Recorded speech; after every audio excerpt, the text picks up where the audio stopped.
যান নবীজিকে না দেখিলে বাঁচে না আশেকের প্রাণ আল্লাহুম্মা তিনটা পড়ে দেখবেন সাইয়্যিদানা মাওলানা মুহাম্মাদ আলা আলি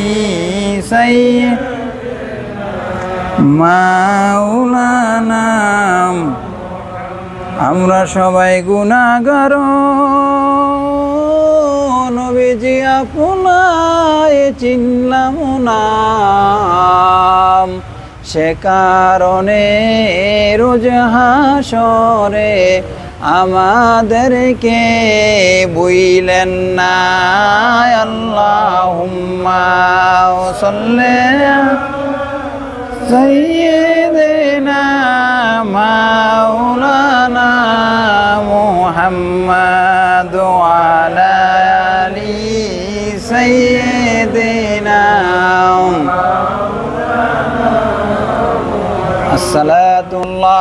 আসসালাতু ওয়াসসালামু আলাইকা ইয়া শাফিআল মুজনিমিন আসসালাতু ওয়াসসালামু আলাইকা ইয়া রাহমাতাল লিল আলামিন আহলে সুন্নাত ওয়াল জামাত মালদ্বীপ উপস্থিত হযরত উলামা ইকরাম বিশেষ করে মালদ্বীপ শাখা আহলে সুন্নাত ওয়াল জামাতের কর্ণধার যে দীর্ঘদিন তার ধারাবাহিকতা স্বরূপ এই প্রোগ্রামকে ধরে রাখছেন আমাদের কারি মৌলভী মোহাম্মদ আজিজ ভাই হযরত মাওলানা মোহাম্মদ শফিকুল ইসলাম ভাই আমাদের এই সংগঠনের সামনে উপস্থিত ইসলাম প্রিয় দিন প্রিয়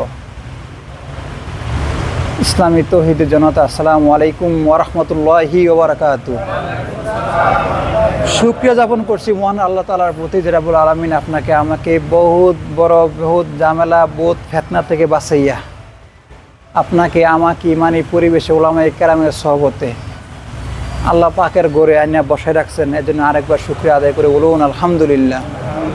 বাইরে আমার উলামায়ে কেরাম ওয়াজ করবেন, ওয়াজ চলতেছে, ওয়াজ শুনতেছি, ওয়াজ কিয়ামত পর্যন্ত ওয়াজ চলবে, আমরা কিয়ামত পর্যন্ত ওয়াজ চলবে চলতেছে, কিন্তু দরকার তো সবার জন্য দরকার, এটা অতি সুন্দর দরকার না। কিন্তু বর্তমানে এই জমানায় আসছি, মানুষ যেই জমানায় গুনার কাজে স্বাভাবিক থাকে নেকের কাজে আশ্চর্য হয়।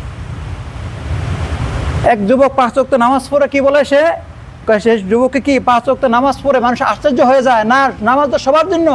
আরে মুসলমান না মানেই তো সে নামাজ পড়তে হবে 5 ওয়াক্ত, কাফেরের মধ্যে পার্থক্য তো নামাজ পড়তেই হবে নামাজ। কিন্তু আমরা বর্তমানে যে নামাজ পড়ে না, একটা ছেলে নামাজ পড়ে না, কোনো সমস্যা নাই, ইসলামে একটা প্রোগ্রাম দিয়েছেন এখানে সমস্যা আলোচনা। কারণ এই যে বর্তমানে যে ইয়ার স্কুলের সামনে ইন্ডিয়ান ব্যাংকের সামনে অসংখ্য যুবক খেলা খেলছে, কম 200-400, তাদেরকে আপনার দাওয়াত দিয়ে পালানো হলে একসময় আল্লাহ পাক তার থেকে যাচাই বাছাই আমাদের করছে, চিন্তা করতে বা আল্লাহ পাকের রহমত আপনার আমার উপরে করছে। আল্লাহ পাকে জিকির করবেন, দেখো ইমানের মৃত্যুর সময় আপনার মুখে দেখ কলমে তয়বা হয়ে যাবে। এই জন্য বেশি বেশি করে আল্লাহ পাকে জিকির করবেন, 5 ওয়াক্ত নামাজ আদায় করবেন। আমার সময় 10 মিনিট এখানে শেষ হয়ে গেছে। আল্লাহ পাক যদি আমাকে হায়াতে বাসায় রাখে, পরবর্তীতে আল্লাহ পাক যদি সুযোগ করে দেয় আলোচনা করবো, তো একটা অনুরোধ রেখে যাই, বেশি বেশি করে আপনি কোরআনে কালাম তেলাওয়াত করবেন, হ্যাঁ, আল্লাহর ওলিদের কিতাব পড়বেন।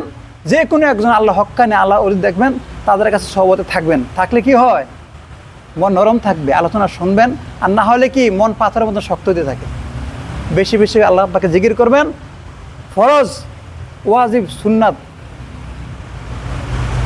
আদায় করবেন। বলা হয়েছে ইমাম যে একজন জিজ্ঞাসা হুজুর জান্নাতে যাবে কারা, ইন্নাল্লাহ যিনা আমানু ওয়া আমিলুস সালিহাতি কানাত লাহুম জান্নাতুল ফিরদাউস নুজুলা।